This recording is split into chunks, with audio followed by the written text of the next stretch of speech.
warahmatullahi wabarakatuh. Nama saya Mailan Adisti Rituantika, NPM 20755051.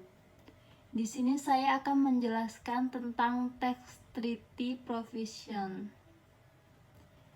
Nanti saya yang pertama akan menjelaskan tentang pengertian tax treaty, yang kedua personal scope, yang ketiga tax coverage, yang keempat residence.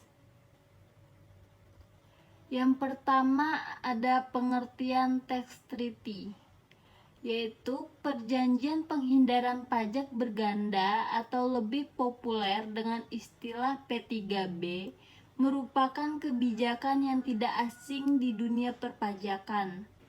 Secara global, perjanjian dikenal dengan nama tax treaty.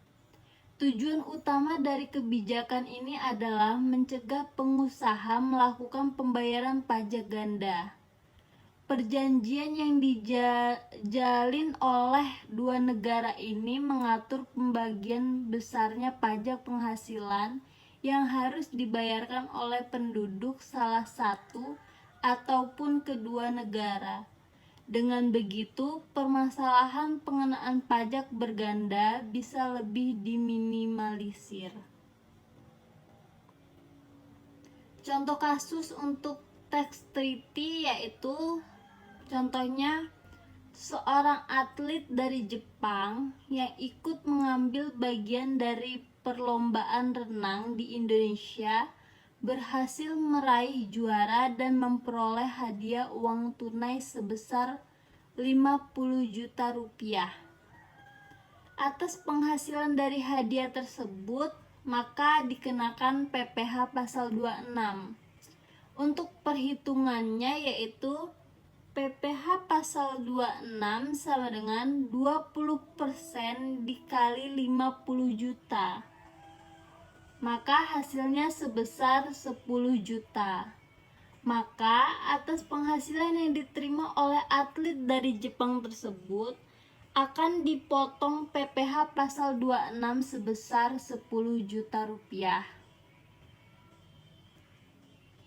Yang kedua ada personal scope. Pada pasal dan ayat ini mengatur kepada siapa sajakah ketentuan dalam treaty yang bersangkutan bisa diterapkan. Di sini diatur ketentuan tentang siapa saja merupakan orang pribadi, badan usaha, dan entitas lainnya yang berdasarkan prinsip tersebut. Untuk contoh kasus personal scope ini, contohnya orang pribadi, badan usaha, dan entitas lainnya yang berdasarkan treaty tersebut dianggap sebagai penduduk dari salah satu negara yang terkait perjanjian, termasuk di dalamnya orang pribadi, badan, atau entitas lainnya yang dianggap sebagai penduduk dengan status kependudukan ganda. Yang ketiga ada tax covered. Pada umumnya, suatu P3B hanya mengatur pajak penghasilan. Menyimpang dengan P3B pada umumnya, P3B Indonesia dan Korea Selatan juga mengatur mengenai pajak pertambahan nilai atau PPN. Akan tetapi, ketentuannya tidak diatur dalam pasal 2 yang khusus mengatur tentang pajak yang menjadi ruang lingkup dari P3B Indonesia dan Korea Selatan, melainkan diatur dalam pasal 8 ayat 3 tentang kegiatan pelayaran dan penerbangan.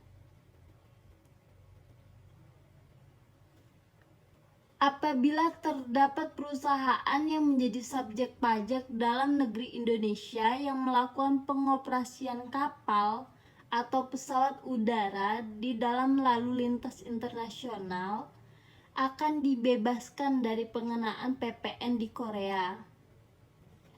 Demikian juga apabila terdapat perusahaan yang menjadi subjek pajak dalam negeri Korea Selatan yang melakukan pengoperasian kapal atau pesawat udara di dalam lalu lintas internasional akan dibebaskan dari pengenaan PPN di Indonesia.